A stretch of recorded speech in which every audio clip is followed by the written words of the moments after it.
유대인들은 하루에 3번씩 기도하죠.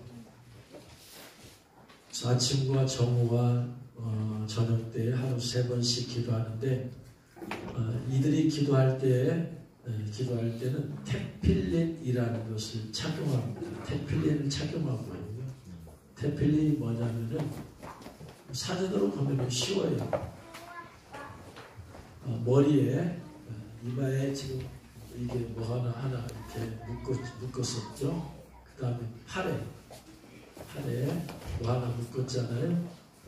그게 뭐냐면 성구함이에요. 성구. 하나님 말씀이 들어있는 조그마한 상자예요. 그 상자를 양피지에다가 성경 말씀을 써가지고 그것을 조그마한 상자에다 집어넣어. 그래가지고 이것을 이마에다가 두르는 거예요. 똑같은 말씀을 또 상자에다가 양피에다 적어서 상자에다 넣어가지고 그래가지고 팔에다가 두르는 거예요. 그래서 여기에는 4가지 말씀이 들어있다고 합니다. 4가지 성경 구절. 첫 번째는 출애굽기 13장 1절로 10절에 있는 6월절 규례를 적어놨어요.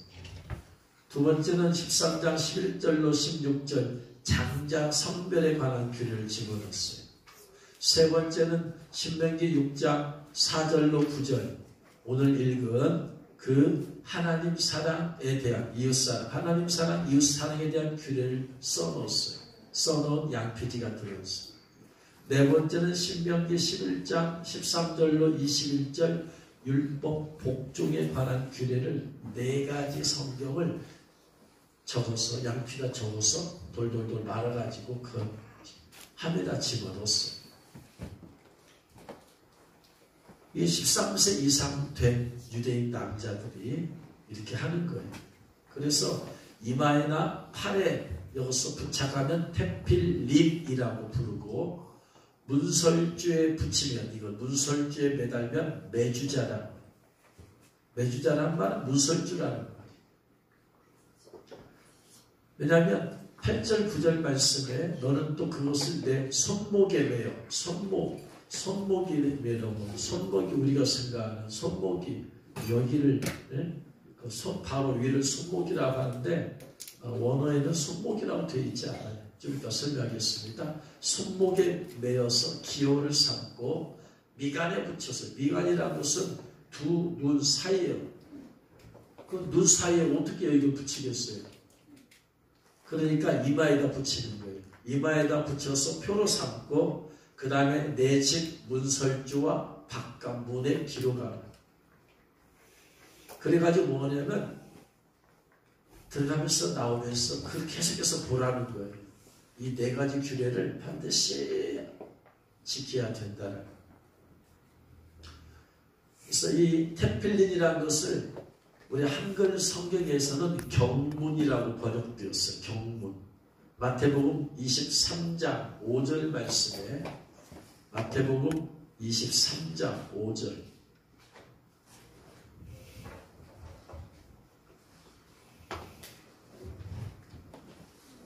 같이 읽겠습니다.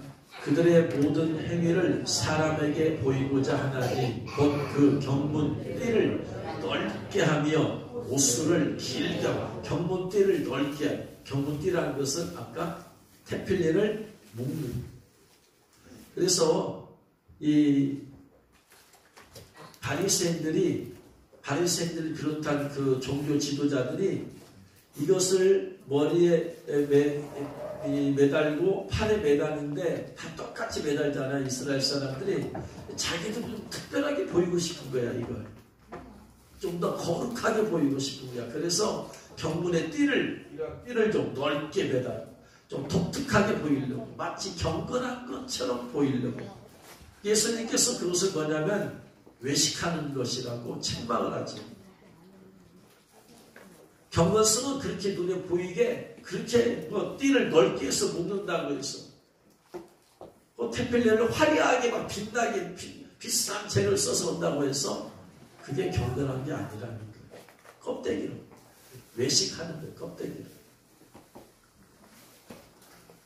그러면 오늘 말씀에서 8절 말씀에서 왜 하나님께서는 하나님의 말씀을 손목에 메어서 기호를 삼고 미간에 붙여서 표로 삼으라고 했느냐. 기도할 때마다 보세요. 하루에 3번 기도하는데 기도할 때마다 여기다 묶어야 돼. 팔에다 묶어야 돼. 팔에 묶는 띠 보니까 한두 번이 묶는 게 아니잖아요. 뺑뺑뺑뺑뺑뺑. 최소한 두, 둘, 셋, 넷, 다섯, 일곱, 여덟, 아홉. 9번을 똘똘똘똘 몰아. 그리고 나서 기도해. 그리고 나서 기도가 끝나면 다시 풀어. 해체. 그리고 나서 또 하루에 2번째 기도할 때 다시 똘똘똘똘 또 묶어. 그리고 기도해. 그리고 끝나면 또 풀어. 뒀다가 또 3번 마지막 기도할 때 또 묶어. 팔에도 묶고. 그리고 기도 끝나면 또 풀어. 이것은 한두 번 하는 게 아니라 매일 하는 거예요. 얼마나 귀찮겠어요, 여러분. 우리 어떤 성경책 하나 갖고 다니려면은 예를 들어서 포켓송기라든지 그런 거 하나 딱 갖고 다니면 간편할 거 아니에요? 성경 말씀 들어있는데.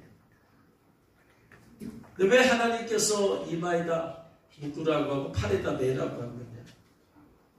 이유가 있을 거 아니에요, 하나님께서는. 다리에 맬 수도 있잖아요. 아니면 중간에 갖고 다니면서 기도할 때마다 그냥 갖고 다니면서 그냥 하라고 할 수도 있잖아요. 그 의미를 알아보자. 하나님 말씀을 먼저 손목에 매라고 있어요. 손목. 여기서 손목의 히브리어는 야드예요. 야드. 야드란 말은 손이에요. 핸드. 영어로 말하면 핸드예요. 핸드. 영어에서 말하는 핸드는 어깨에서 손가락 끄트머리까지가 이게 핸드야. 손목이 아니야. 손목을 의미하는 게 아니야. 손과 팔을 합쳐서 핸드, 손이라고 되는 거예요. 그러니까 여기다 묶어도, 팔에다 묶어도 되는 거예요.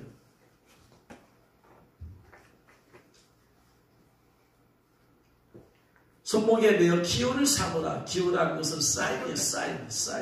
사인이라는 감독이 야구할 때 봐. 사인을 보내고 있잖아요. 사인을 보내 타자한테. 그러니까 손목에 묶어가지고 묶는 것은 어떤 사인을 보내는 거예요. 사인이다, 이게 사인. 그럼 손에 하나님 말씀을 손에 묶는 것은 어떤 사인이냐, 어떤 표시냐 하면은요, 손의 의미가 뭔지를 알아야죠. 손의 의미는 성경에서 손의 의미는 첫 번째 창세기 39장 1절 말씀. 창세기 39장 1절. 같이 읽겠습니다. 요셉이 이끌려 애굽에 내려가매 바로의 신하 친위대장 애굽 사람 보디발이 그를 그리로 데려간 이스마엘 사람의 손에서 요셉을 샀다. 이스마엘 사람의 손에서 요셉을 사왔어요. 손이란 말은 그러면 이스라엘 사람이 손으로 요셉을 잡고 다녔다는 얘기인가요? 여기서 손이라는 의미는 소유라는 의미예요. 이스마엘 사람의 소유가 되었어요. 왜? 요셉의 형들이 요셉을 팔아버렸잖아. 얼마 받고 팔았어요? 얼마? 20년 받고 팔았잖아. 팔았으니까 소유권이 이제 누구로 간 거예요? 이스마엘 사람들 상인의 손으로 넘어간 거예요. 그러니까 이스마엘 사람은 자기 소유가 되었어. 그러니까 보디발이 요셉을 자기 걸로 소유로 만들려면 이스마엘 사람의 소유에서 돈 좀 사와야 돼. 손이라는 의미는 소유라는 의미야. 소유야, 소유. 열왕기상 11장 12절에서 내 아버지 다윗을 위하여 내 세대는 일을 행하지 아니하고 내 아들의 손에서 빼앗으려니와. 내 아들의 손에 있던 걸 빼앗는다. 왕권을 빼앗는다. 솔로몬의 시대에 네 아버지 다윗을 위해서 솔로몬 너 시대에는 내가 행하지 않겠고 네 아들 르호보암의 손에서 왕권을 내가 뺏겠다. 손이라는 것은 뭐다? 소유다. 원래 왕권이 유전되는 거니까 아들이 가는 건데 소유에서 빼는 소유라는 의미예요. 소유. 그러니까 말씀을 손에다 매라는 의미는 뭐냐? 나는 말씀의 소유다. 말씀의 소유다. 말씀의 소유란 말이 무슨 말이 그러면 말씀이 육신이 되신 분이 예수님이고 그분이 하나님이시오. 그렇죠? 그러니까 말씀의 소유라는 것은 누구의 소유라는 거예요? 하나님의 소유예요. 하나님의. 그래서 팔에다가 테필린을 묶고 하는 것은 하나님 기도할 때 사람들한테 혹은 나는 하나님의 소유입니다. 하나님, 저는 하나님의 소유예요. 하나님이 우리 이스라엘 택하셨잖아요. 우리 민족은 저는 하나님의 소유입니다. 하나님 앞에서 소유권을 정확하게 인정하는 거예요. 두 번째, 그래서 기도하는 것을 볼 때 이제 이들이 통곡의 벽에 가서 기도할 때도 테필린을 착용하고 한단 말이에요. 그것을 기도하는 것을 사람들이 볼 거 아니에요? 관광객도 보고 할 거 아니야? 그 얘기는 뭐냐? 저 사람은 하나님의 소유구나. 하나님께도 나는 하나님의 소유입니다. 사람들에게도 세상에도 나는 하나님의 소유입니다.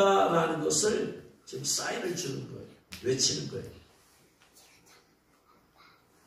두 번째는 소유라는 의미가 뭐냐면은 창세기 9장 1절로 2절 말씀. 창세기 9장 1절 2절 같이 읽겠습니다. 하나님이 노아와 그 아들들에게 복을 주시며 그들에게 이르시되 생육하고 번성하여 땅에 충만하라. 땅의 모든 짐승과 공중의 모든 새와 땅에 기는 모든 것과 바다의 모든 물고기가 너희를 두려워하며 너희를 무서워하리니 이것들을 너희 손에 붙였다. 홍수의 심판 이전에는 다 초식을 했잖아요. 근데 이제 육식을 허락하시면서 하나님께서 육식을 허락하면서 모든 짐승과 공중의 새와 땅에 기는 것과 바다의 모든 물고기가 너희를 두려워할 것이다. 왜냐하면 이것들을 내가 너희의 손에 붙여줬다. 손에 붙여줬다. 손에 붙여줬다. 이 말은 무슨 말이냐? 공동 번역을 9장 2절을 공동 번역으로 이렇게 해석을 했어요. 들짐승과 공중의 새와 땅 위를 기어다니는 길짐승과 바닷고기가 다 너희를 다 두려워 떨며 너희의 지배를 받으리라. 손에 붙였다는 말은 무슨 말이다? 지배를 받는다. 그래서 말씀을 팔에 묶는다는 말은 나는 하나님의 소유이면서 나는 누구의 지배를 받는다? 하나님의 나는 지배를 받습니다. 이게 하나님께 기도할 때 하나님, 저는 하나님의 지배를 받는 사람입니다. 나는 내 마음대로 사는 사람이 아니에요. 내 뜻대로, 내 고집대로, 내가 살고 싶은 대로 마음대로 사는 사람이 아니에요. 하나님, 저는 하나님의 지배받는 사람입니다. 하나님의 절대 주권을 인정하는 것. 첫 번째는 하나님의 소유권을 인정하는 것. 나는 하나님의 소유입니다. 두 번째는 나는 하나님의 지배를 받는 사람입니다. 주여 말씀하옵소서. 저는 하나님의 지배받는 사람입니다. 그러니까 하나님께서 팔에다 매라는 얘기는 바로 그 의미예요. 너희들 기도할 때마다 하나님 앞에서 너는 하나님의 소유임을 항상 생각하라. 두 번째, 하나님의 지배를 받아야 된다. 니들 마음대로 살면 안 돼. 마귀의 지배도 받으면 안 돼. 세상 사람의 지배 받으면 안 돼. 너희는 하나님의 지배 받아야 돼. 이 메시지를 이걸 3번을 계속해서 반복하는 거예요. 생각해야 돼. 기도할 때마다 사람들 앞에 보이는 거예요. 사인에게 사인. 나는 하나님의 소유입니다. 나는 하나님의 지배를 받는 사람입니다. 할렐루야. 하나님께서 이 이유 때문에 손에 테필린을 묶고 기도하라는 거예요.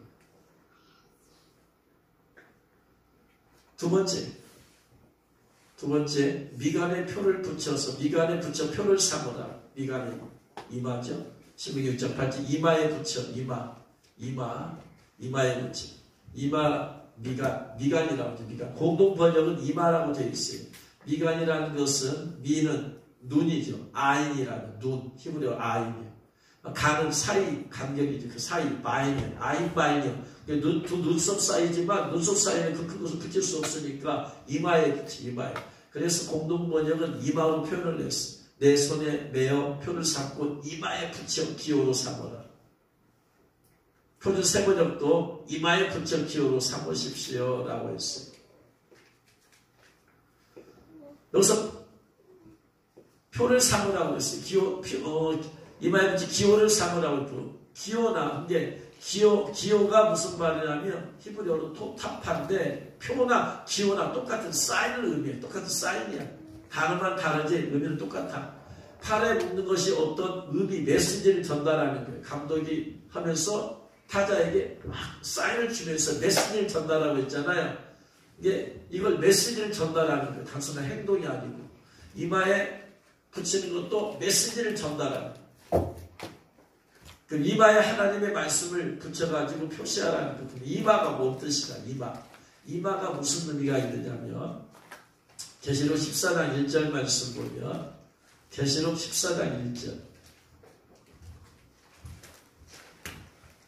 같이 읽겠습니다. 또 내가 보니 보라 어린 양이 시온산에 섰고 그와 함께 14만 4천이 서 있는데 그들의 이마에는 어린 양의 이름과 그 아버지의 이름을 쓴 것이 있더라. 이게 이스라엘의 14만 4천에 임받은 사람들, 이마에 임받은 사람들, 그 이마에 어린 양의 이름과 아버지의 이름, 예수예요. 어린 양 이름은 예수고 아버지 이름도 예수예요. 예수는 이사야에서 예수님에 대해서 기묘라 모사라 하면서 영존하시는 아버지시라. 예수님이 우리의 아버지도 되는 거예요. 그래서 이마라는 말이 여기서 이마라는 말이 헬라어로 메토폰이에요. 메토폰이란 말은 양 눈 사이의 공간, 미간이야. 구약에 아까 미간에 붙이라는 것과 똑같아. 메토폰이에요. 이 메토폰이라는 말이 어디서 왔냐면 메타에서 왔어. 메타가 어디 나오냐면 마태복음 1장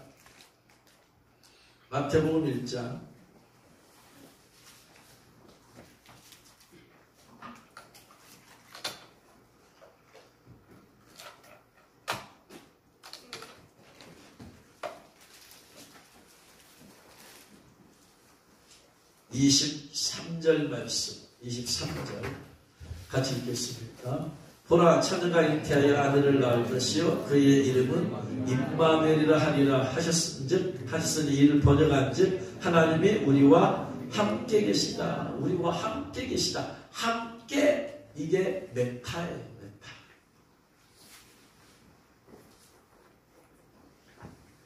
함께라는 투게더, 동행하다 이 말. 함께.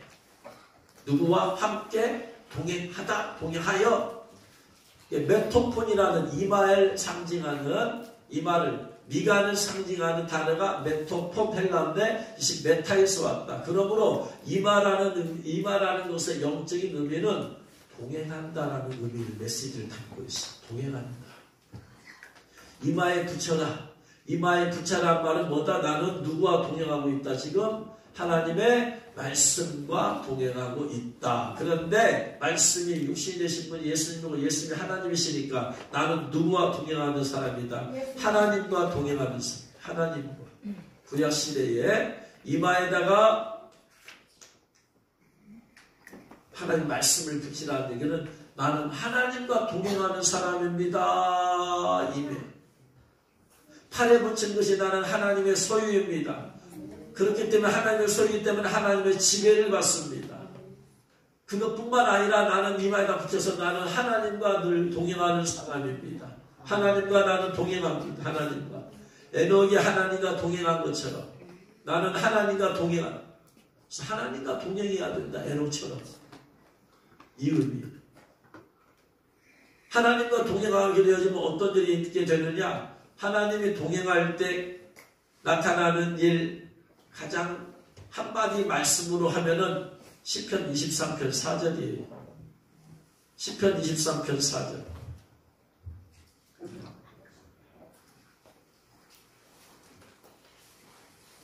잘하시는 말씀입니다. 같이 읽겠습니다. 내가 사망의 음침한 골짜기를 다닐지라도 해를 두려워하지 않을 것은 주께서 나와 함께. 이게 메타예요.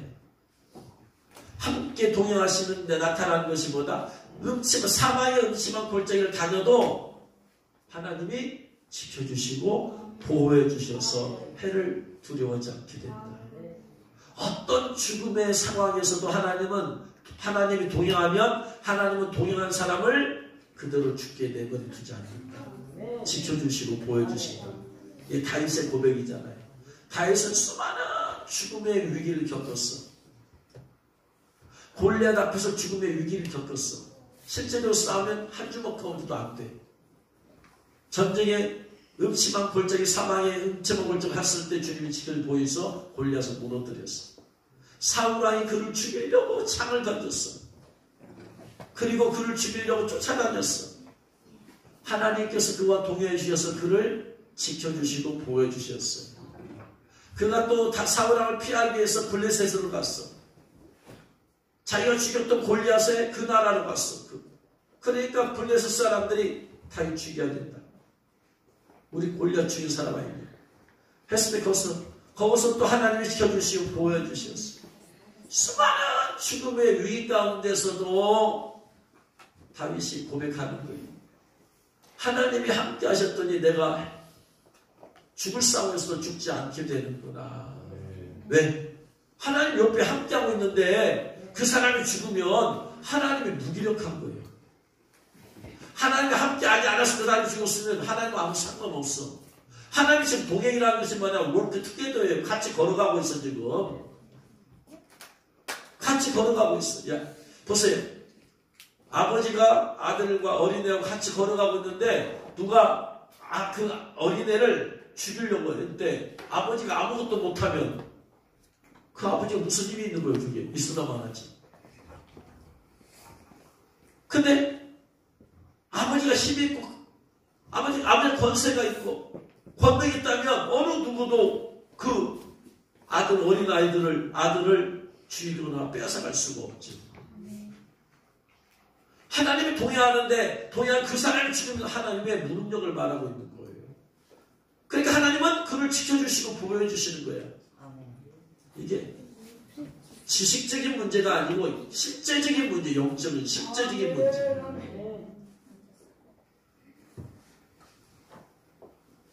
그래서 하나님께서 이마에 하나님 말씀을 묶어서 기도하라 하는 것은 뭐냐면 하나님과 동행하는 것이 중요하다 이 말이에요. 실제적으로 단순히 머리적으로 이론적으로 피상적으로가 아니고 그건 다른 거야.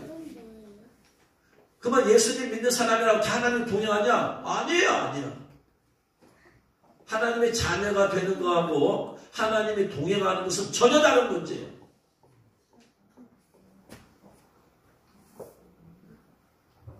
신약으로 넘어가면 알게 되어져요. 전혀 다른 문제라는 거예요. 하나님께서 자녀들과 동행하지 않을까? 아니야. 다른 문제라니까. 전혀 다른 문제. 좀 이따 설명을 드릴게요. 그래서 구약시대 하나님께서 팔에다가 하나님 말씀을 메고 이마에다가 하나님 말씀 붙여서 그리고 기도하라. 부지런히 감춰라. 이 말은 무슨 말이야? 소유. 나는 하나님의 소유다. 지배, 통치. 나는 하나님의 지배와 통치를 받는다. 그리고 나 하나님과 동행하는 사람이다. 이걸 이스라엘 백성들이 까먹지 말라는 거예요. 너의 주인은 하나님이시다. 넌 하나님의 소유다. 하나님의 그래서 지배와 통치를 받아야 된다. 그리고 하나님과 동행해야 된다. 이걸 반대로 말해보세요. 그러면은 이게 아닌 것의 반대가 뭐냐면은 너는 하나님의 소유다의 반대가 뭐예요? 너는 마귀의 소유다지. 그 역시 또 다른 주인이야. 또 하나 있잖아. 마귀가 있잖아. 너 마귀 소유가 아니야. 하나님의 소유다. 너 마귀의 지배와 통치받는 게 아니야. 하나님의 지배와 통치받는다. 너 마귀가 동행하면 안 돼. 하나님과 동행해야 돼. 이 메시지를 담고 있는 것은 그래서 하나님께서 수천 년 동안 이스라엘 백성들을 이 교육을 시키는 거예요. 까먹지 말라. 그래서 계속해서 히브리 방식의 교육 방송 눈에 보이도록 하는 거예요. 봐라. 보면서 생각하라는 거예요. 보면서 볼 때마다 생각하라. 그냥 영적인 교육을 끝내지 않아. 예수님이 오셔서 피 흘려 죽으심으로 너희 모든 영 상 받는다? 그거 가르쳐서만 안 돼. 실제로 제사 지내라. 제사 지내는 걸 통해서 실제적으로 교육을 시키는 거예요. 그래서 구약시대 이스라엘 백성들은 하나님께서 이 두 가지를 통해서 소유가 누구냐, 누구의 지배를 받아야 되냐, 누구와 동행해야 되냐를 가르쳐 주시고, 뭐 신약시대에 넘어와서는 이걸 안 하잖아요. 안 하잖아요. 신약시대 와서 그럼 예수님의 피로 구원받은 우리가 영적 이스라엘인데, 그럼 우리도 영적 이스라엘 사람이라면 해야 되잖아. 근데 안 하잖아. 안 해. 근데 그 두 가지는 반드시 변하지 않고, 하나님이 오늘 신명기에서 가르쳐준 메시지는요, 세상 끝날까지가, 저 천국까지 가기게.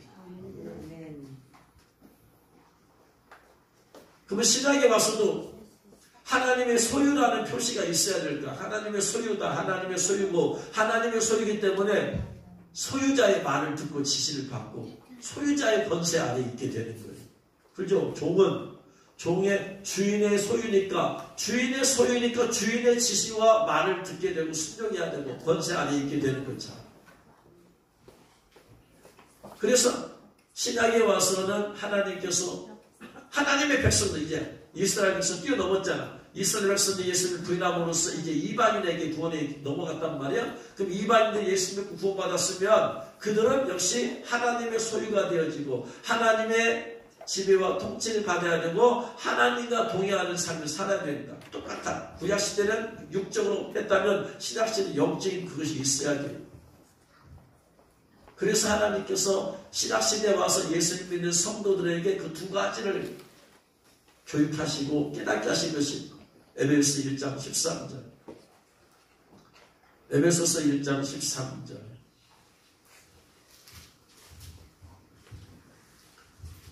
같이 읽겠습니다. 그 안에서 너희도 진리의 말씀과 너희의 구원의 복음을 듣고 그 안에서 또한 믿어 약속의 성령으로 인치심을 받았으니, 성령의 인치심 받았어. 하나님의 인치심이 아니고 성령으로 인치심 받았다. 성령으로 인쳤다는 도장 인쳤다니까. 성령께서 도장을 딱 찍어버렸어. 도장은 소유를 말하지만 소유 내 것이다. 그렇죠? 그러니까 성령으로 딱 일을 치신 것은 뭐냐? 너는 하나님의 것이다. 그래서 그 보증으로 인치시고 보증으로 성령을 우리 마음에 주셨습니다. 그래서 성령께서 예수 믿는 모든 사람들 마음속에 계심으로써 그 사람들은 다 하나님의 소유다. 하나님의 백성이다. 하나님의 자녀다. 그것이 내 안에 내가 성령의 인치심 받고 그 보증으로 성령이 내 마음에 들어오셨어. 예수 믿는 여러분 마음속에 성령님이 계신 것은, 성령으로 인치심을 받고 보증으로 성령이 계신 것은 여러분이 전부 다 하나님의 소유라는 거예요. 할렐루야. 아멘. 말의 도장, 옛날에 목장 시절에 말의 도장을 찍는 것은 그 사람의 소유를 나타내요. 성령으로 인치시는 것은 하나님, 삼위일체 하나님의 소유다. 그래서 소유이기 때문에 누구의 지배와 통치를 받아야 된다. 하나님의 지배와 통치를 받아야 된다. 그래서 이사야 43장 1절에서 소유에 대한 개념을 주님 확실히 하세요. 야곱아 너를 창조하신 여호와께서 지금 말씀하시는 것, 이스라엘 너를 지으시기나 말씀하시라. 너는 두려워하지 말라. 내가 너를 구속하였고 내가 너를 지명하여 불렀다니 너는 내 것이다.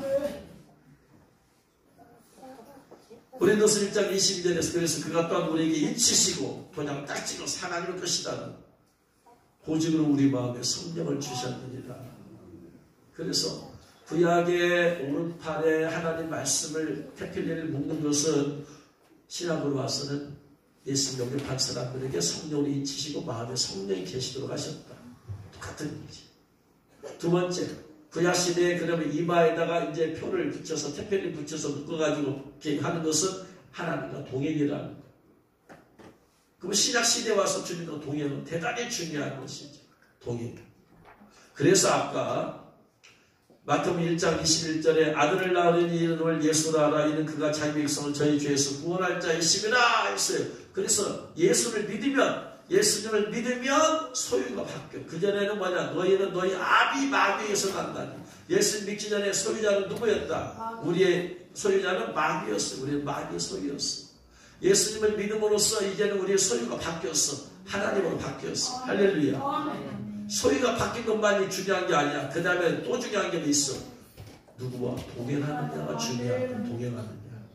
그래서 1장 22, 23절에서 연이어서 말하는 거예요. 이 모든 일이 된 것은 주께서 선지자를 하신 말씀을 이루려 하시니 이르시되 보라 처녀가 잉태의 아들을 낳을 것이요 그 이름을 임마누엘을 하리라 하셨으니 이를 번역하는 하나님이 우리와 함께 계시다. 동행의 문제이죠.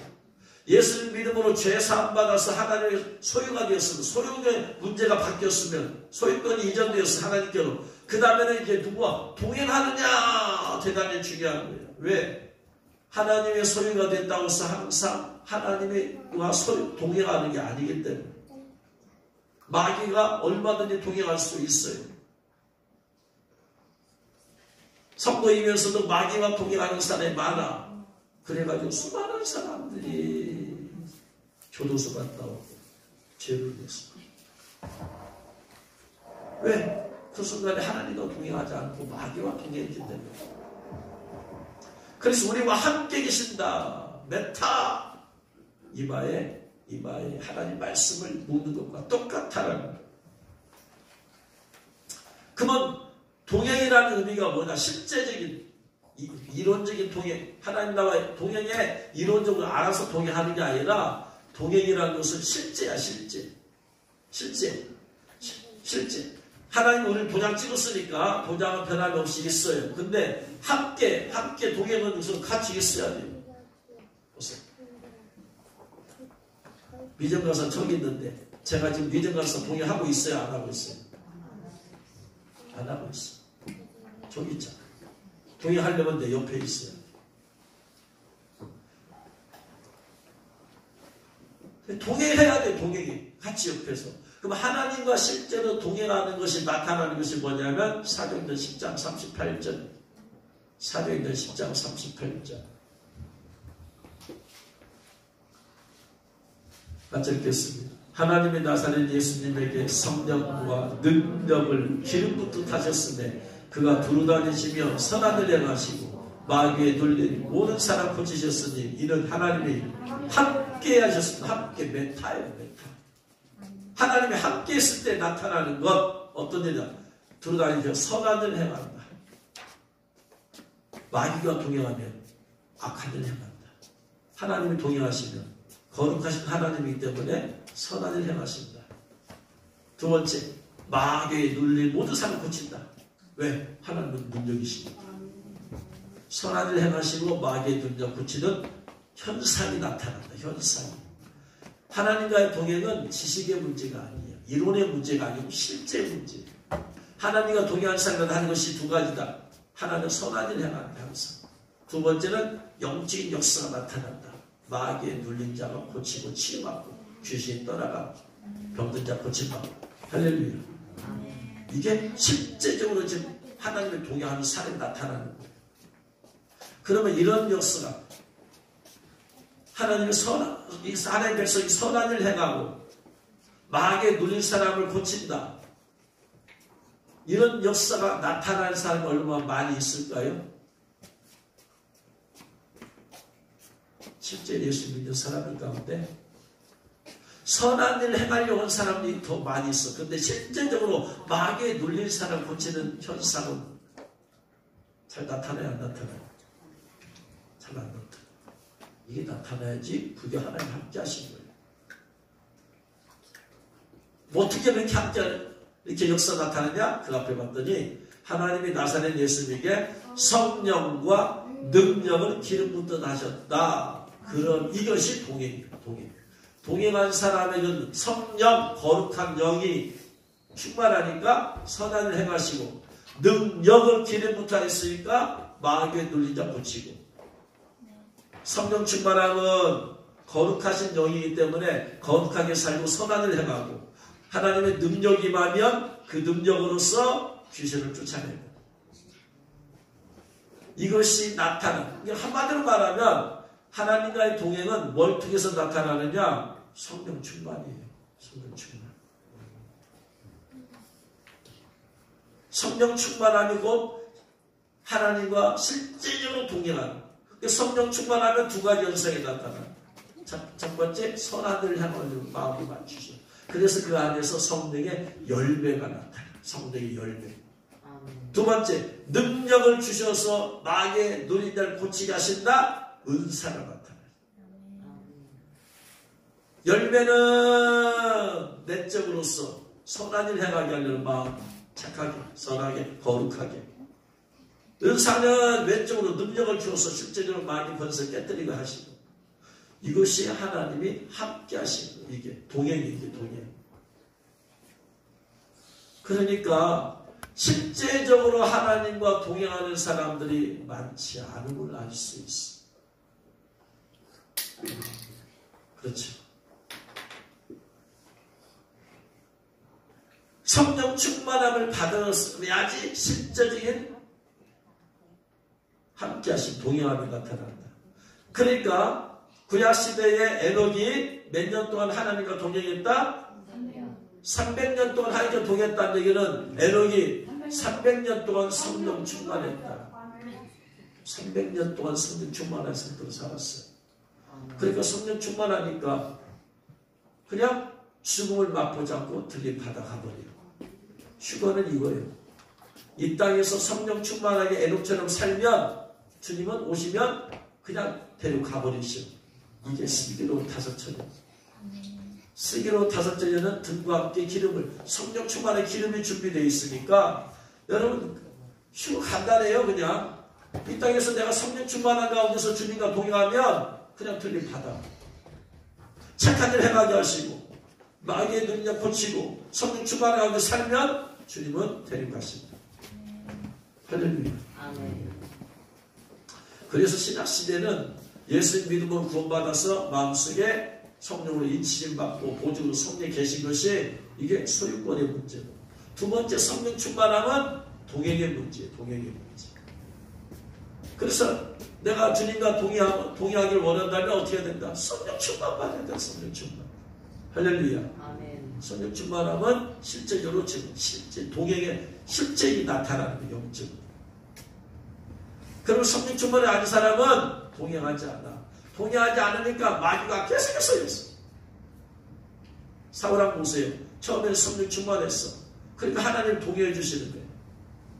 동행해 주시니까 성령 충만한 거야.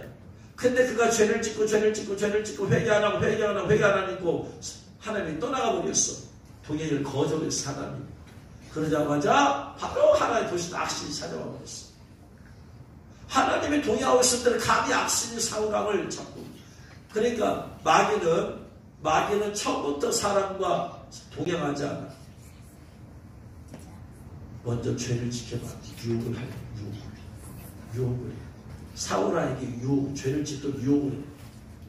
그럼 사울왕은 그걸 이제 마귀의 미혹을 받아서 죄를 짓고 말끔하다가 죄를 지어.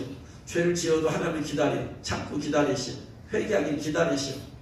그래도 그가 회개 안 하면 하나님의 종을 보내어서 회개케 하시오. 그래도 회개 안 하면 그 다음 떠나버려. 하나님의 방법.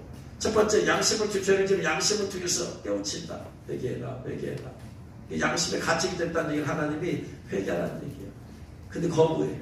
그러면 하나님의 종을 보내어서 깨우쳐 주시오. 깨우치셨을 때 그때 듣고 회개해버리면 끝나. 근데 회개 안 해버리면 거절해버리면 그럼 하나님이 떠나가버려.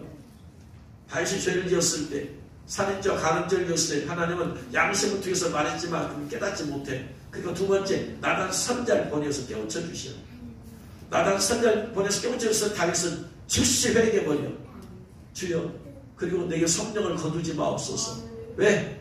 회개 안 했을 때 사울왕이 성령이 떠나가니까 귀신이 붙잡혀가지고 자기를 죽이러 도전하는 사건을 알고 있거든. 자기도 성령이 떠나가면 사울왕처럼 그렇게 비참한 삶을 살다가 죽을 걸 알거든. 그래서 하나님 성령이 나를 떠나지 마시옵소서. 사울왕과 다윗의 차이점은 똑같이 죄를 지었는데 다윗은 더 큰 죄를 지었어. 하나님은 사울왕에게는 사무엘 선자를 보내었고 다윗에게는 나단 선자를 보내서 회개시켜서 깨닫게 해줬어. 근데 사울은 회개를 하지 않아. 변명했을 뿐이에요. 다윗은 거기서 철저히 회개를 하는. 그러니까 다윗은 계속해서 쓰임받고 회개를 거절하니까 회개도 때가 있다고 했잖아. 회개를 거절하니까 하나님 그때 놓쳐버렸어. 사울왕이. 그러니까 하나님이 떠나가 버리니까 바로 귀신이 와서 동행이 하더라. 동행. 그러니까 그가 막 번뇌에 휩싸이게 되는 거예요. 번뇌에 휩싸인다는 것은 마귀가 지금 동행하고 있다. 여러분이 번뇌가 휩싸여서 막 쓰있다. 평안함이 깊은 평안함이 있다. 하나님이 동행하시는 거예요. 근데 막 번뇌와 근심과 걱정과 좌절과 낙심과 절망과 이런 게 있다. 지금 마귀가 동행하고 있는 거예요. 여러분 여전히 하나님의 소유지만 동행은 마귀가 얼마든지 동행할 수 있다. 성령이 소멸됩니다. 성령이 소멸된다고 해서 소유권이 바꾸진 않아. 성령 충만하면 소멸될 뿐이야. 성령 충만하면 소멸되어도 주인은 바꾸지 않아. 소유는 그대로 있어. 하나님 소유야. 그런데 마귀와 동행하게 된다. 깨달으신 주님을 축원합니다. 하나님의 백성들이 하나님의 성령과 충만해서 하나님과 동행할 수 있고 하나님의 성령이 소멸되어 버리면 마귀와 얼마든지 동행할 수 있다. 그럼 그 사람은 마귀한테 끌려다닌 대로 죄를 짓고 죄를 짓고 죄를 짓고 죄를 짓고 죄를 짓고. 그러니까 성령 충만 많이 해답이야. 성령 충만 안 받으면 그만큼 마귀가 자꾸 나한테 집중되고 마귀가 자꾸 역사해. 근데 내가 늘 성령 충만하면 마귀는 나를 유혹은 하는지 몰라도 나와 동행할 수가 없어요. 그래서 신약시대는 성령 충만함이 대단히 중요한 거예요. 성령 충만하면 내가 하나님과 실제적으로 동행하고 있다는 사인이에요. 그래서 성령 충만하면서 그래서 기도하고 또 기도하고 기도하고 또 기도하고 술 취하지 말라 이는 방탕 것이 오직 성령의 충만함을 받으라. 할렐루야. 그래서 성령 충만 받을 때 실제적으로 하나님과 동행하시고 나타나실 믿으시 바랍니다. 그래서 지금은 우리 다 예수님의 소유가 되었으니까 중요한 것은 이제 성령 충만 받아서 실제적으로 하나님과 동행하는 것이 중요하다. 할렐루야. 자, 그 다음에 대환란 시대로 넘어갑니다. 대환란 시대. 대환란 시대 이제 마귀가 이제 대환란 시대라는 것은 예수님이 공중에 오셔가지고 신분이 다 받아버렸어요. 이제 성령 충만한 슬기로운 다섯 처녀가 받아버렸어. 신분도 떠나가버렸어.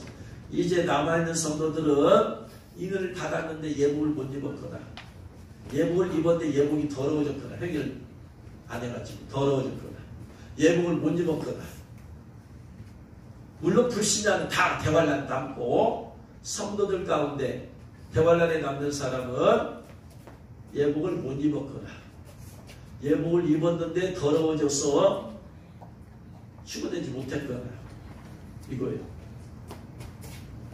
이는 받았는데 예복은 안 입었거나 그건 어차피 예복을 못 입은 거니까. 그래서 대환란으로 넘어가. 대환란은 마귀가 적그리스도를 통해서 이 세상을 통치하는 시대예요. 적그리스도를 통해서 통치하는 시대예요. 이 적그리스도를 통해서 통치하는 이 대환란 시대에 하나님이 동행해 주는 사람이 있고 마귀와 동행하는 사람이 있다. 보세요. 대환란 시대에 하나님과 동행해 줄 사람은 대환란 시대에도 사망의 음침한 골짜기를 다닐지라도 하나님이 지켜주시고 보호해 주시더라. 할렐루야. 비록 신부 예복은 못 입었고 입었다고 더러워져서 휴거는 못 되었어도 여전히 소유는 지금 누구 소유예요? 하나님의 소유야. 예수 믿고 구원받은 사람. 불신앙 놔둔 거죠. 예수 믿고 구원받았지만 대환란에 남은 사람들의 소유는 여전히 하나님의 소유다. 근데 하나님의 소유라고 해서 다 하나님과 동행하는 것은 아니다라고 했어. 그렇죠?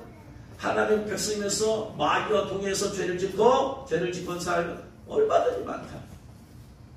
그리고 대환란 시대에 자, 이 마귀가 적그리스도를 통해서 다스리는 시대예요. 마귀는 꼭 지가 누구처럼 하다. 지가 마치 누구인 것처럼 하나님인 것처럼. 그래서 하나님의 영광 받아야 될 성전에 지가 딱 적그리스도 통해서 앉아가지고 지가 영광을 받으려고. 하나님께서 문천사들 위에 북극 보좌 위에서 자기가 하나님 영광을 받으신 것처럼 지가 천사들 위에서 영광을 받으려고. 지가 마치 하나님인 것처럼. 그러니까 하나님의 백성이 하나님의 소유한 그 다음에 하나님과 동행한다. 이 두 가지 사실을 주제식에서 그 이야기는 테필리를 통해서 하고 시나이는 성령님을 통해서 이렇게 하고 있다면 대환란 시대 마귀도 자기가 그렇게 하고 싶은 거예요. 자기도 자기 백성에게 사인을 주고 싶은 거예요. 표시를 내고 싶은 거예요. 자기 백성에게. 그리고 자기와 동의하고 있음을 사인을 주고 표시를 하고 싶은 거예요. 근데 중요한 표시가 두 가지여야 된다고 했어요. 하나는 어디에? 이마. 첫 번째는 손에, 두 번째는 이마. 손과 이마가 중요한 게 손은 소유, 이마는 동행이다. 그래서 마귀가 666표를 어디에 받게 하더라? 손이나 이마. 손이나 이마에. 손에 받게 하는 이유는 뭐다? 너는 내 것이다. 이마에 받게 하는 이유는 뭐다? 너는 나와 마귀와 동행한다.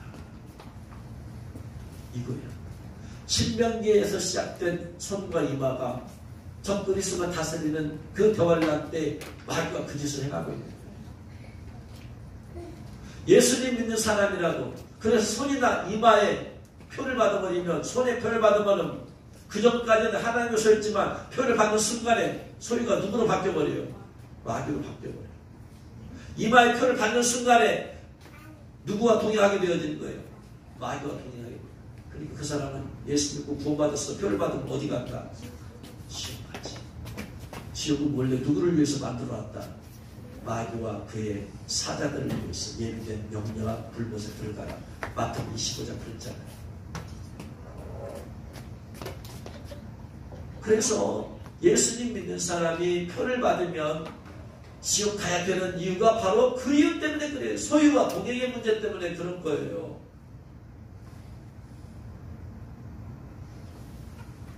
그래서 손이나 이마에 표를 받게 하는 거예요.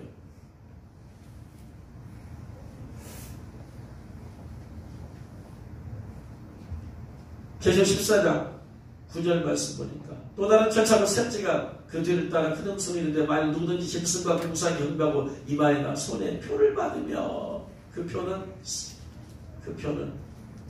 사인이야. 사인. 나는 마귀의 손입니다. 손이나 8절.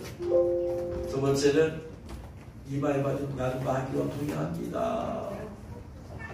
그래서 14장 10절에 그도 하나님의 진노에 포도주를 마시니 그 진노에 잔에 섞인 것이 없이 포도주라 거룩한 천사들 앞과 어린 양 앞에서 불과 유황으로 고난을 받으리니.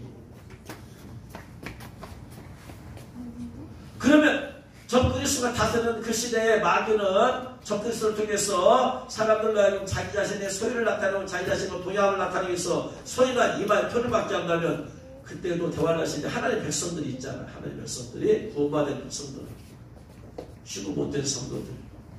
그래서 그때는 대환란 때는 성령의 시대가 아니야. 은혜 시대가 떠나가 버렸어요. 이제 은혜 시대가.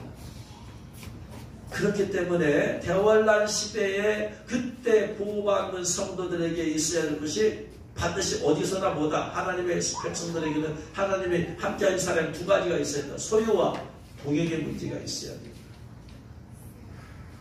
그래야지 대환란 시대에도 구원받는 성도들이 있어야 될 거 아니에요.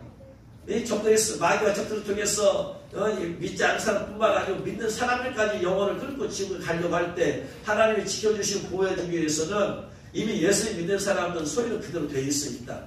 중요한 것은 동행이 중요하다. 대환란 시대에도 하나님과 동행하는 사람이 있다 없다? 있어. 예복은 못 입어서 휴가를 못했을 뿐이지 동행하는 사람이 있다. 그 있는 사람들의 특징이 뭐다? 이마에 하나님의 일을 받은 사람들이다. 그래서 대환란 시대에 마귀가 표를 받게 할 때 이스라엘의 14만 4천을 받더니 그들 전부 다 이마에 하나님의 인을 받았더라. 이를 받았더니 하나님께서 이스라엘의 14만 4천을 광야로 끌고 가가지고 거기서 3년 반 동안 지켜주시고 보호해주시고.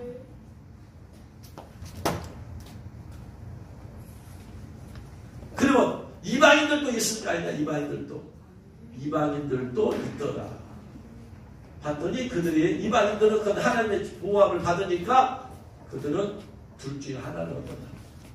나는 눈일표 안 받으리라 하다가 순교를 하더라. 혹은 감옥에 갇혀 있다가 3년 반 끝머리쯤 주님께서 휴거시켰을 때 두 번째 휴거, 그때 들마다 올라가 버리더라.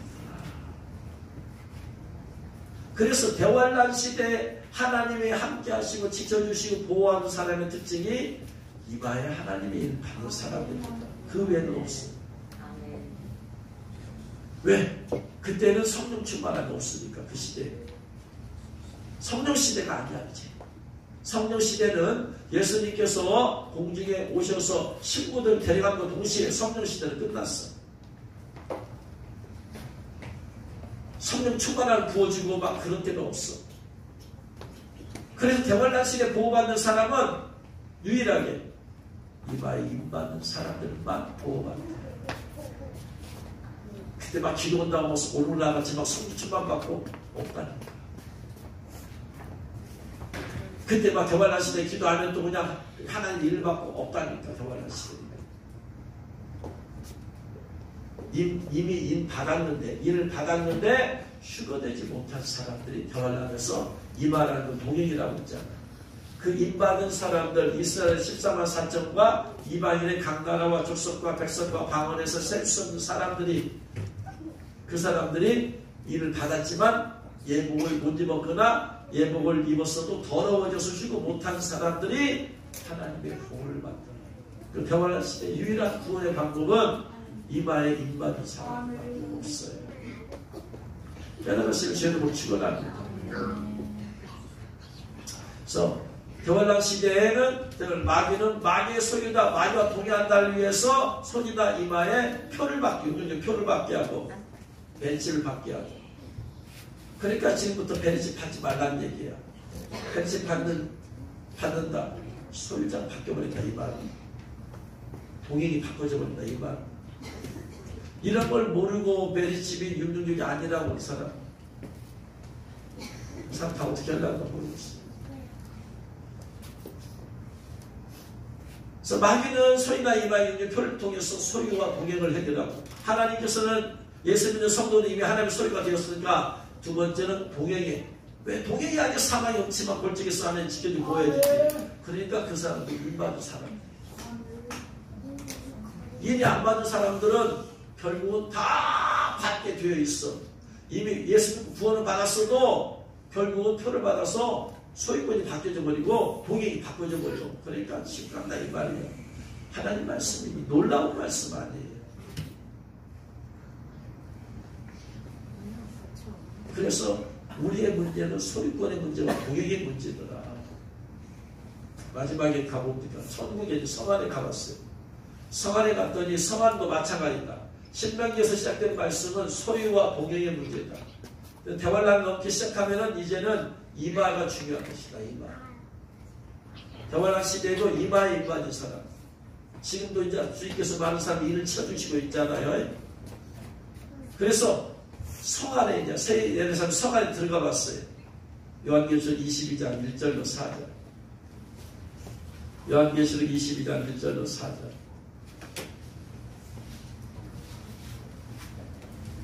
같이 읽겠습니다. 또 그가 수정같이 맑은 생명수의 강을 내게 보이니 하나님과 함께 어린 양의 보좌로부터 나와서 길가운데로 흐르더라. 강 좌우에 생명나무가 있어 12가지 열매를 맺되 달마다 그 열매를 맺고 그 나무 잎사귀들은 만국을 치료하기 위하여 있더라. 다시 저주가 없으며 하나님과 그 어린 양의 보좌가 그 가운데 있으리니 성안이죠. 그의 종들이 그를 섬기며 그의 얼굴을 볼 터이요 새 예루살렘 성안에 있는 상을 받더니 그의 이름도 그들의 이마입니다. 나중에 새 예루살렘 성에 있는 사람을 봤더니 전부 다 이마에 예수 십자가. 하나님의 이름 예수의 예수 표시가 십자가입니다. 전부 다 그래서 이미 임받은 사람 이마에 십자가가 있다. 그래서 성 안에 있는 사람, 새 예루살렘 성 안에 있는 성도들이 십자가 이마에 이미 있는 이유는 뭐다? 성 안에서 예수님과 동의하는 성도들, 예수님과 동의했던 성도들만 성 안으로 들어옵니다. 할렐루야. 대단하신 주님 축원합니다. 그래서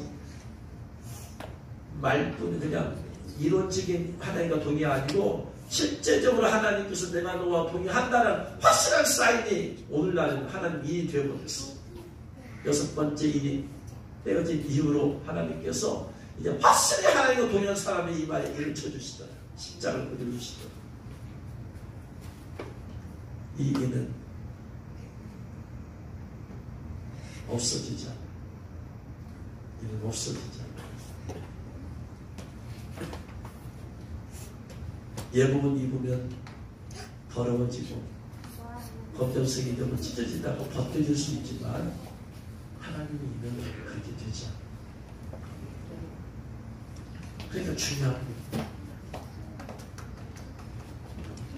서다람 목사님께서 하나님의 인이란 책 153페이지 보면 천국에 가서 예수님이 이렇게 말씀하셨어요. 예수님이 곧 베리치의 시대가 올 것이다. 준비시켜야 한다. 벤치 66표니까 666표 시대가 온다. 손이나 이마에 받게 한다. 서다람 목사님, 네 주님. 주님 말씀하신 인 맞은 자는 베리치를 받지 않게 될 것이다. 이는 아주 중요하다. 인 맞았어.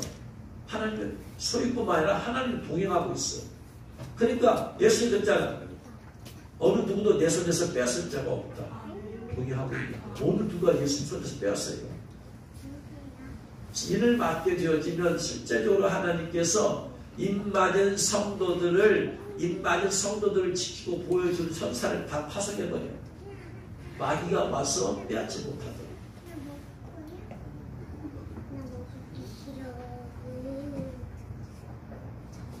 절단이 맞았을 때 그날 밤에 기도를 해줄 때 주님이 너는 이를 맞았기 때문에 너를 지켜 보호하는 천사를 파송하였다. 주님 그렇게 말씀하셔요. 저 깜짝 놀랐어요. 처음으로 주시는 말씀이었어요. 인맞은 사람들에게 천사를 파송한다. 기본적으로 예수 믿는 성도들은 모든 성도들은 하나님 부르신 영으로서 구원 얻을 후사들 섬기라고 보냄이 있다고 했잖아요. 히브리서 1장에. 그래서 예수 믿는 성도를 지키는 천사들이 다 있어. 그리고 우리 나를 지키는 천사가 내가 행한 것을 그대로 바꿔서 천국에서 내 집을 짓고 있는 천사와 연결되어 있어. 나를 이 땅에서 지켜 보호하는 천사가 다 있어요. 기본적으로 예수 믿는 성도들은. 그리고 내가 주님 앞에 기도하고 이 땅에서 신앙생활할 때 그것이 전부 다 내 집을 짓잖아. 천국집을 확장하고 천사와 연결되어 있어. 내가 기도하거나 봉사하거나 헌신하거나 예물을 드리면 그 모든 것들이 천국처럼 집값들을 바꿔져가지고 천사 걸 받아서 내 집을 넓히고 인테리어 꾸미고 하고 있다. 이 말이야. 같이 연결되어 있어요. 아멘. 할렐루야. 아멘. 대단하신 주 여러분 축원합니다. 아멘. 다 있어 천사가. 아멘. 영혼이 안 열려서 지금 못 보고 있는 거지.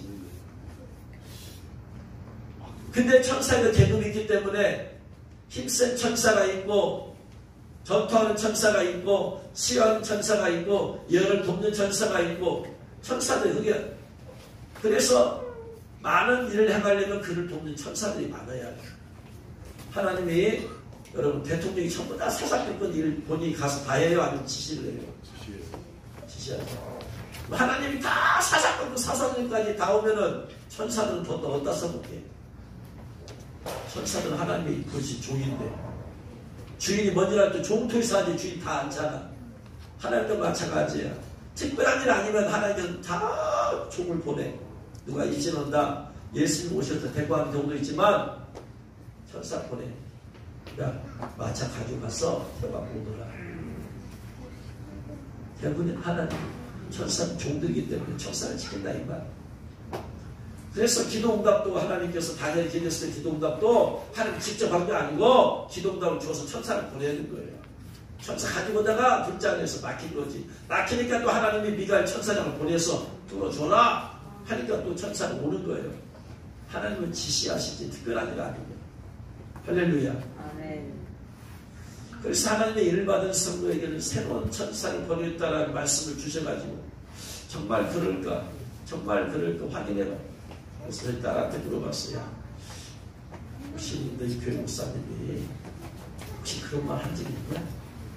일을 받으면 천사가, 새로운 천사가 파송되어서 지켜본다는 거 들었냐? 아빠 어떻게 알았어요?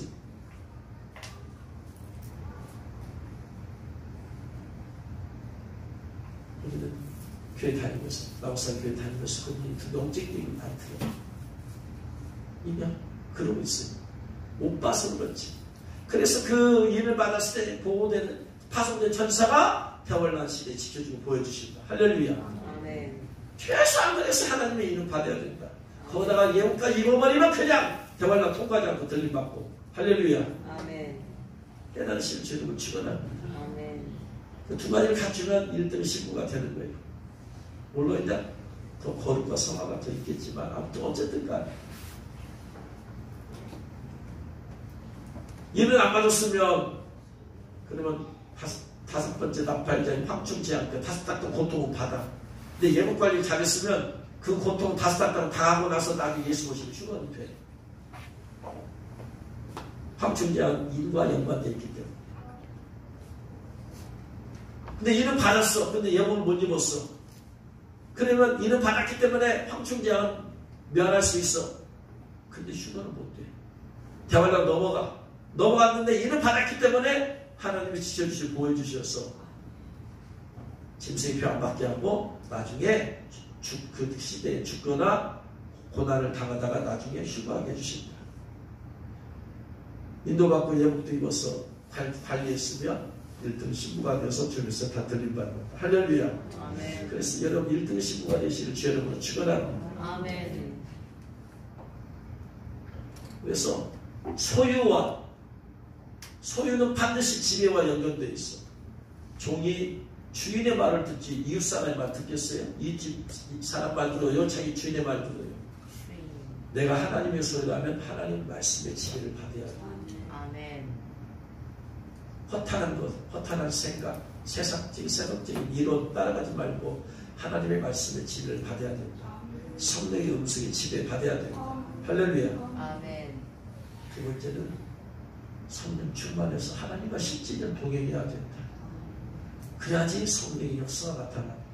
그래야지 성령께서 내 안에 거룩하고 정결한 마음을 주셔서 착한 일 행하게 하시고. 할렐루야. 그래서 하나님의 인을 받는 것이 마지막 때는 대단히 중요하다. 이기는 자가 되기 위해서는 반드시 인을 받아야 된다. 대환란 시대 이기는 자 되려면 대환란 시대 지는 자는 전부 다 표 받긴 사람이고 대환란 시대 운명적 표를 안 받은 사람은 다 이기는 자 되니까. 그런데 이기는 자 되려면 표를 안 받으려면 인을 받아야 된다. 하나님의 인을. 하나님 인받을 조건은 요한계시록 14장 1절 5절 말씀. 자, 인받은 사람의 얘기 이제 마지막 하고 인받기 위해서 한번 오늘 기도 한번 하십시오. 요한계시록 14장 1절로 5절. 또 내가 보니 어린 양이 시온산에 섰고 그와 함께 14만 4천이 서 있는데 그들의 이마에 하나님 인을 받았어. 이 사람 이마에 어린 양의 근데 이마에 인을 받았는데 어린 양의 이름과 그 아버지의 이름을 쓴 것이 있다. 어린 양의 이름 뭐예요? 예수. 아버지의 이름은 뭐냐? 이사야 14장 이사야 9장 6절 이사야 9장 6절 이는 한 아기가 우리에게 낳고 한 아들이 우리에게 주신 바 되었는데 예수님 얘기죠. 예수님의 어깨에는 정사를 메었고 예수님의 이름은 기묘자다. 기묘자라는 것은 뭐냐면 원더풀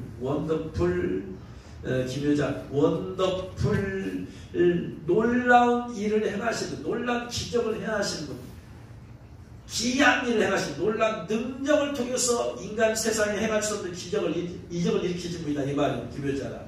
모사라 카운셀러 상담자 전능하신 하나님 예수님은 전능하신 하나님이 삼일체 하나님 중에 제1위 되신 분이니까 그 다음에 예수님의 또 다른 이름은 영존하시는 아버지라 평강의 왕이라 영존하신 아버지 예수님이 곧 영존하신 아버지요. 그러니까 예수님이 우리의 구세주도 되고 예수님이 우리의 아버지도 되시고 그래서 어린 양의 이름과 아버지의 이름, 즉 어린 양의 이름과 아버지의 이름은 똑같이 예수예요. 예수님을 상징하는 십자가에 죽으셨기 때문에 그래서 인을 받는다는 것은 이마에다 십자가에 그려주신 것이다. 할렐루야. 그래서 그게 인이에요. 이마에. 그래서 인바지 사람들은 이마에 전부 다 십자가가 있어. 영화 열린 사람 다 보여. 안 열려서 못 보는 것이지.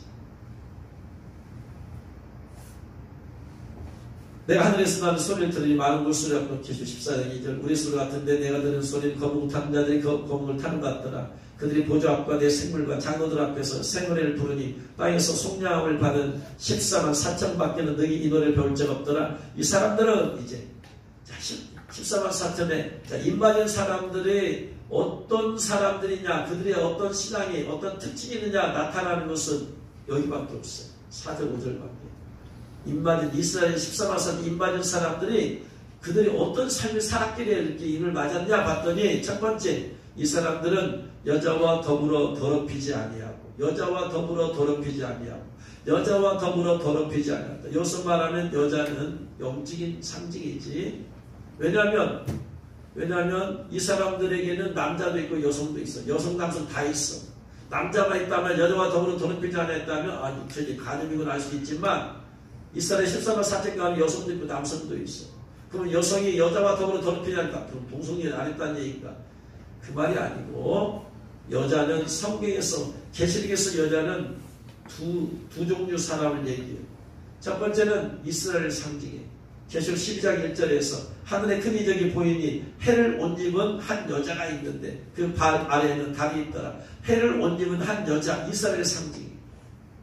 여자가 아이를 배워 해산하게 되면 아파서 애를 쓰며 부르짖더라. 큰 붉은 용이 머리가 7이요 뿔이 10이라.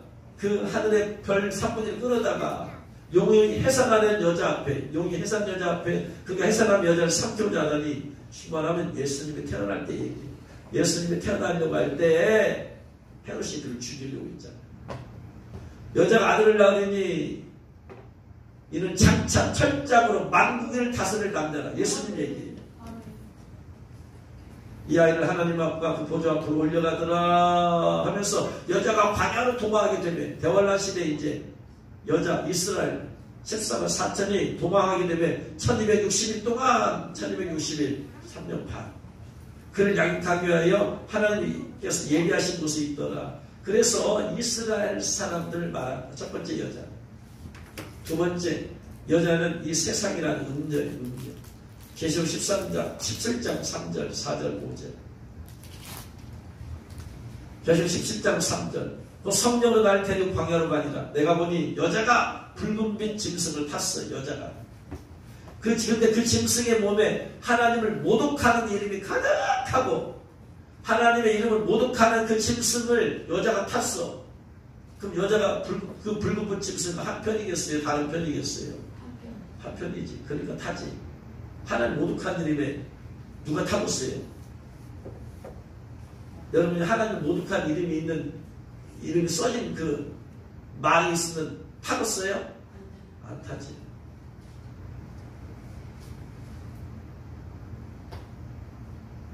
그 여자는 자주빛과 붉은빛 옷을 입고 금과 보석과 진주로 꾸미고 손에 금잔을 가졌는데 가지간 물건과 그의 음행의 더러운 것이 가득하더라. 그의 이마에 이름이 기록되었으니 그 여자 이름에 비밀이라 큰 바벨론이라. 땅의 음료들과 가져간 것들의 어미다. 어미 여자. 두 번째 여자는 그 바벨론이라는 이 세상을 상징해요. 그럼 하나는 이스라엘을 상징하고 또 하나는 세상의 여자를 상징해. 근데 하나님의 인받은 사람들은 여자와 더불어 더럽히지 아니하고 순결한 자라. 그러면 이 여자는 세상을 의미한다. 세상을 의미한다. 세상과 더불어 더럽히지 아니하고 순결해야 된다. 순결해야 된다. 어떻게 하면 순결하냐? 이 세상이라는 것을 사랑하지 말아야 된다. 세상. 요한일서 2장 15절에 이 세상이나 세상에 있는 것들 사랑하지 말라. 세상에 있는 것들. 왜냐? 이 세상에 있는 모든 것이 육신의 정욕과 안목의 정욕과 이성의 자랑 모든 것이 100%예요. 99%도 아니고 100% 500% 육신의 정욕과 안목의 정욕과 일생의 자랑이요 이 세상에 사랑하지 말라. 육신의 정욕 사랑하지 말고 육신의 정욕에 빠지지 말라. 먹을 것, 입을 것, 쓸 것, 또 음란한 것 요새 빠지지 말라. 안목의 정욕, 눈에 보기에 좋은 것, 좋은 차, 좋은 옷, 좋은 신발, 좋은 핸드백, 좋은 집 이런 것에 협박하지 말라. 일생의 자랑 내가 이런 사람이다. 내가 우리 아버지가 이렇게 높은 지위 가졌다. 세상에서 성공했다. 판사다, 검사다, 뭐 어쩌다 저쩌다. 세상의 모든 다 그렇대. 그리고 이 세상에 이 육신의 정욕과 안목의 정욕과 이성의 자랑을 만족시킨 것이 돈이야. 돈만 있으면 육신의 정욕을 만족시킬 수 있어. 돈만 있으면 좋은 것, 좋은 옷, 좋은 신발, 좋은 집, 좋은 차 다 살 수 있어. 이성의 자랑, 국회의원도 돈만 있으면 부자 되면 공천 받아서 살 수 있어. 공천은 몇하면 다 돈이야. 돈. 세상에 있는 돈 살아가지 말고 세상에 있는 거 살아가지 말아라. 세상에 있는 것에서 축복을 받으면 받을수록 세상 것과 얽매이게 되어져. 세상 것으로 축복을 받으려고 하지 말아라. 내가 축복을 받으면 받을수록 그보다 얽매인다고. 내가 그것을 느끼는 거예요. 물론 여러분 가운데서 돈이 아무리 써도 나는 시험 안 될 자신 있다. 그런 사람은 돈 축복을 받아야 그러면 돼. 그런데 그렇게 되지 않아. 타락하게 돼 있어요.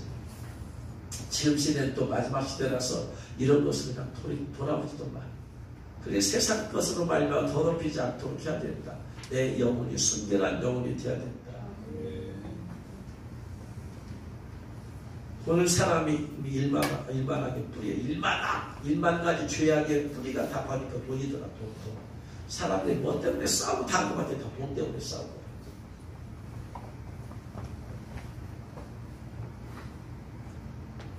그러니까 하나님이 인받을 주권은 세상을 사랑하지 말아야 된다. 그러니까 세상 것은 아무로 내가 만족을 못 느끼지 않겠다. 세상 것 어떤 것 주더라도 내 마음에 만족을 느끼지. 아멘. 세상 것 감싸고 살아. 아멘. 우리가 필요해서 쓸 뿐이지 그것으로 내가 만족을 느끼지. 돈만 있다고 만족할 거 없어. 세상 것으로 만족하다 하지 마. 내 안을 만족시킬 수 있는 것은 오직 영적인 생명밖에 없어. 아멘. 할렐루야. 아멘. 예수님으로 만족해야지. 세상 것 아무리 채워져도 채워진다고 해서 내 심령이 기름붐이 있느냐? 만족함이 있느냐? 없어요. 없어. 오직 예수님의 사랑만이, 예수님의 임재만이, 예수님의 소망만이, 평안만이, 예수님의 능력만이 나를 만족시킬 수 있어요. 그러니까 세상 것을 뭔가 조금이라도 1%라도 내가 세상 것을 만족하려면 1%라도 0.001%라도 만족하려면 금방 잘라버려. 회개하고 잘라버려. 세상 것 자꾸 세상 것을 만족하려고 기웃거리지 말라 이 말이야. 아멘. 세상 것 좀 없겠다고 거기다 목숨 걸지 말라 이 말이야. 그럴수록 내가 거기서 얽매이게 돼. 아멘. 세상 것과 쏠타이가 돼. 하나 묶여져 버려. 내가 못 빠져나와. 그래서 마음이 가난한 자가 복이 있어. 가난하게 하지. 세상 것에 있어. 그래야 천국이 저희 것이 되는 거예요. 아멘. 심령이 순결해야 돼. 깨끗해야 돼. 하나님의 임받으려면 나를 돌아봐. 내가 아직도 세속적인 뭐가 있는가. 내 안에 그런 것이 올라오는가. 우리 뽑아내버려. 할렐루야. 아멘. 세상에서 살 때 우리가 세상에 속하지 않았어요. 아멘. 세상에서 살 때 세상 것을 만족할 수가 없어요. 아멘. 세상으로 살 때 세상 것 얻기 위해서 내가 노력하지 않아. 아멘. 이 세상 내 믿음을 테스트하는 거야. 첫 번째 조건, 세상을 한 여자와 더불어 더럽히지 말고 순결해야 된다.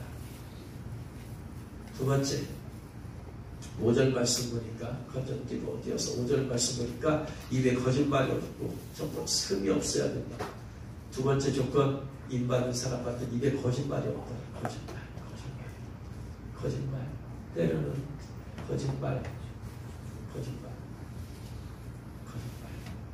내가 했던 거짓말 다 회개하고 물 뽑아야 되는 겁니다. 직접적으로 하는 직접적인 거짓말.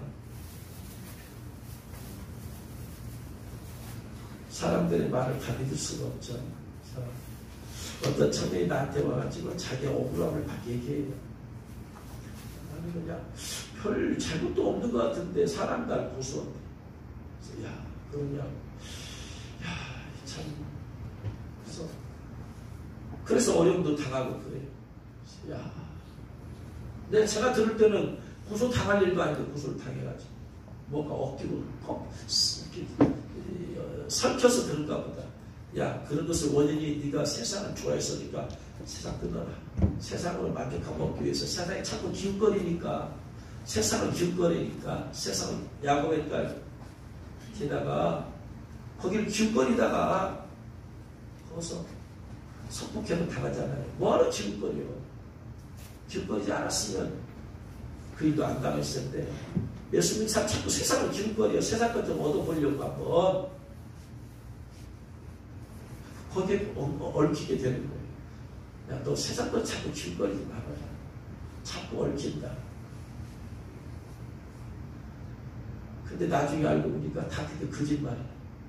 나한테 와서 다 거짓말이야. 고소 당한 일들 다 있었어, 했어.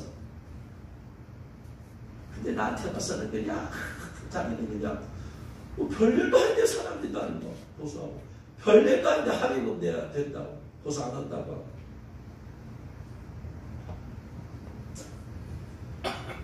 사실보다 축소해서 말하는 것도 축소한 만큼 거짓말이고 사실보다 과장해서 말하는 것도 그 과장한 만큼 거짓말이고 사실보다 더 뻥튀겨서 말하는 것도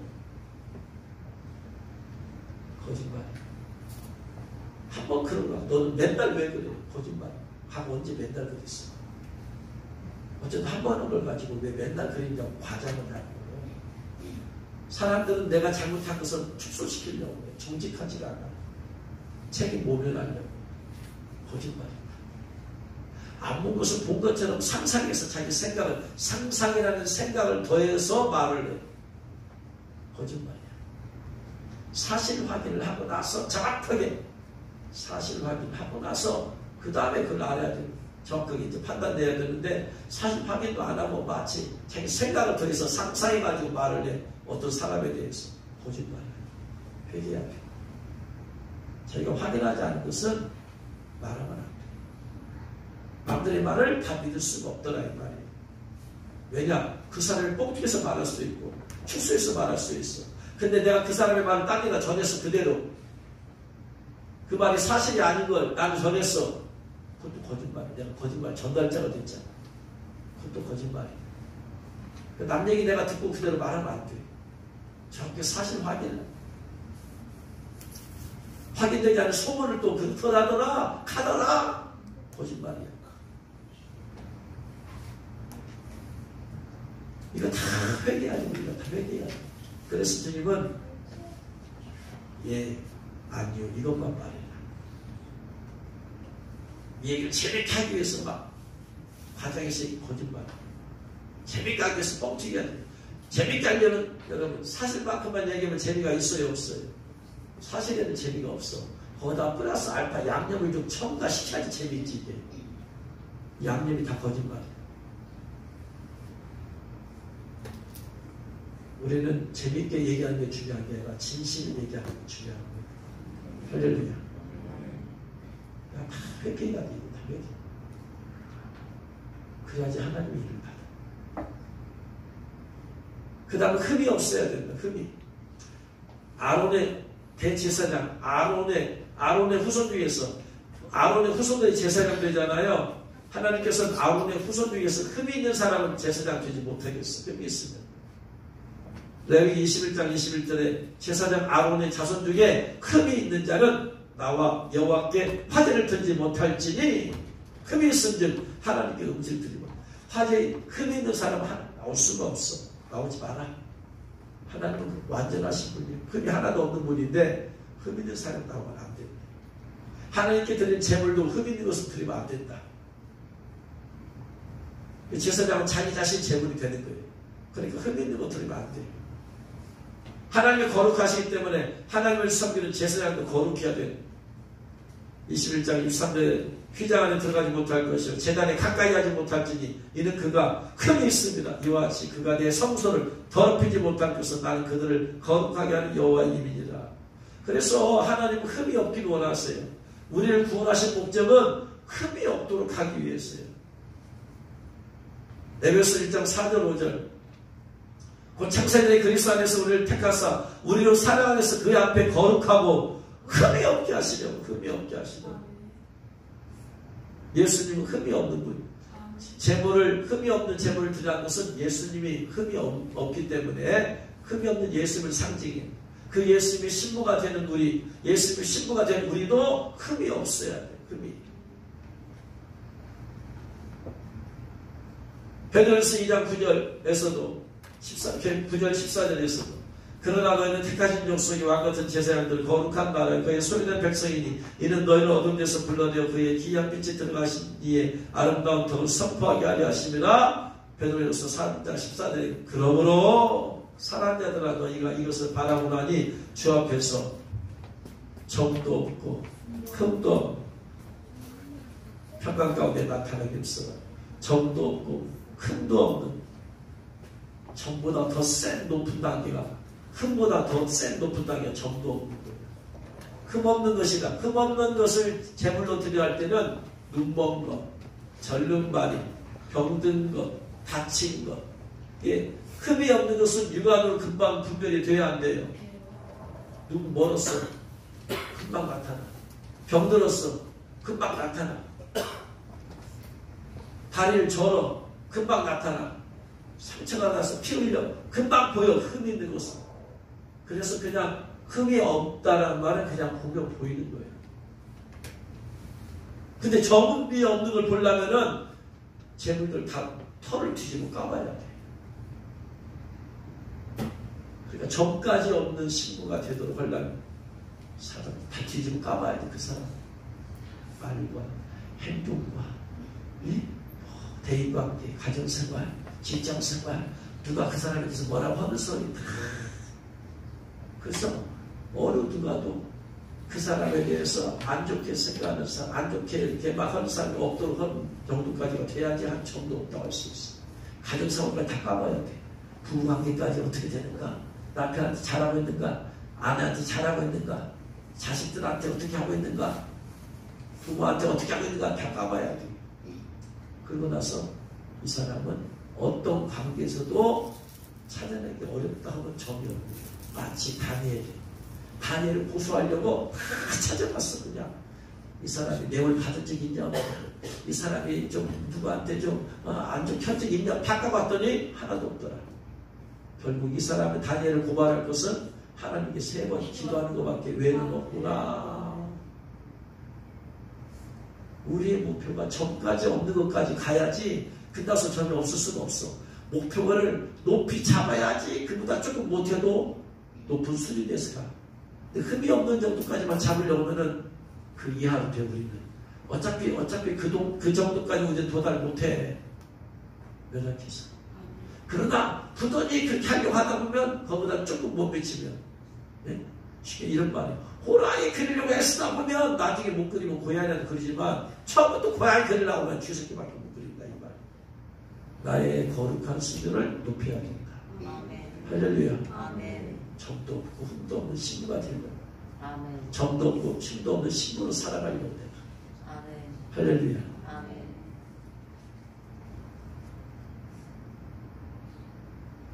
마지막으로 14장 4절에 어린 양이 어디로 인도하든지 따라가는 것. 임박교의 첫 번째 조건, 세상에란 음료를 사랑하지 말고 더러워진 듯 다 회개하고 떨어버리고 순결한 영혼이 됩니다.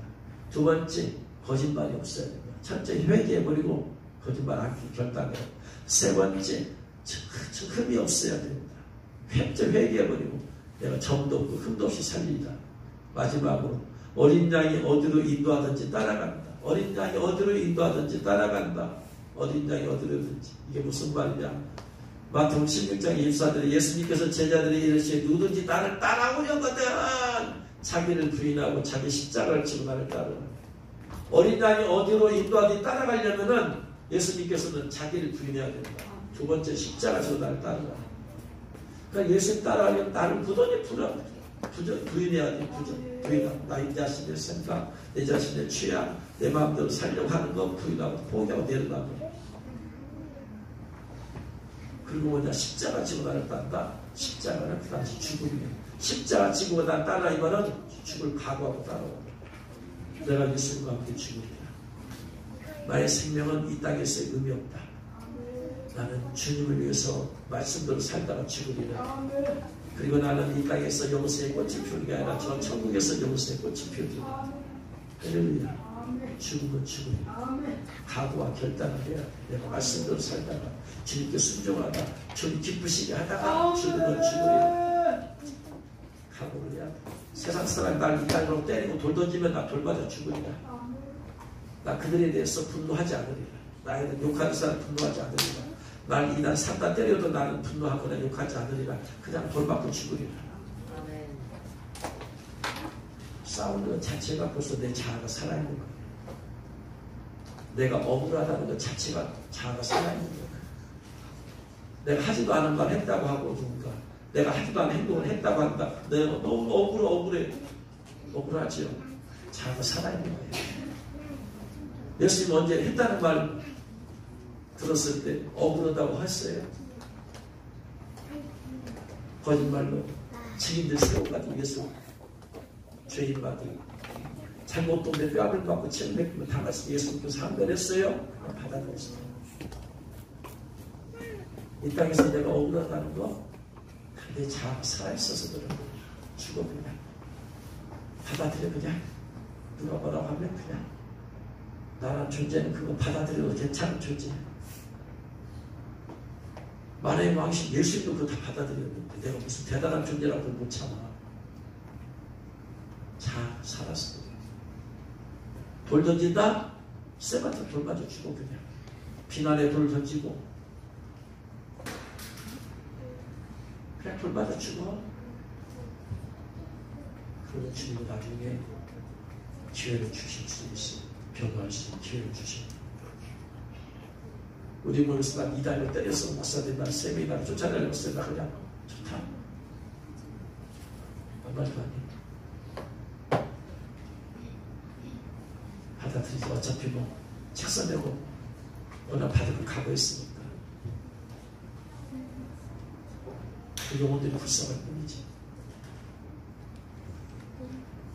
그러자 당사에 나타난 날 경려주기 시작해. 니들이 나가라. 왜 방울사 쫓았냐? 니들이 나가. 우리 영혼이 불쌍할 뿐이야. 그 영혼들이. 나를 바라보면 분노가 있고 억울함이 있지만 그 영혼을 바라보면 불쌍한 겁니다. 예수님도 십자가 밖에서 비난하고 참을 찔려고 하는 당신을 생각하면 고통스럽지만 분노가 일어나지만 그들을 보니까 불쌍합니다. 그래서 아버지 저들의 죄를 저들에게 돌리지 마옵소서. 결론입니다. 이를 막기 위해서는 세상이란 여자 더럽힌 내용 첫째 회개해야 돼. 거룩하고 청결하게 살리다 결단해야 돼. 두 번째 내 안에 있는 흠 거짓말 첫째 회개하고 끊어버리고 결단해야 돼. 거짓말하지 않고 내가 진실되게 살리다. 세 번째 내가 흠이 없는 점까지 없는 삶을 다 살리다. 첫째 회개해버려야 돼. 이제까지 있었던 거 다 회개해야 돼. 하나씩 회개하고 다 지워버리고 그런 상태에서 결단해. 네 번째 나를 부인하고 죽으면 죽으리라. 마지막 때 내가 주님과 함께 죽으면 죽으리라. 말씀대로 살다가 죽으리라. 신단장하다가 죽으리라. 그 각오와 결단하게 살 때 그 각오와 결단을 보시고 주님께서 합당하면 일을 처리하시 그를 동의해 주십니다. 할렐루야. 오늘 모두가 이런 자기가 가르쳐서 다 하나님 일을 받고 더 나아가서 신부 예우까지 입었어. 1대 신부가 돼서 주변에서 다 들림받는 저 여러분들 실제로 축원합니다. 기도합시다.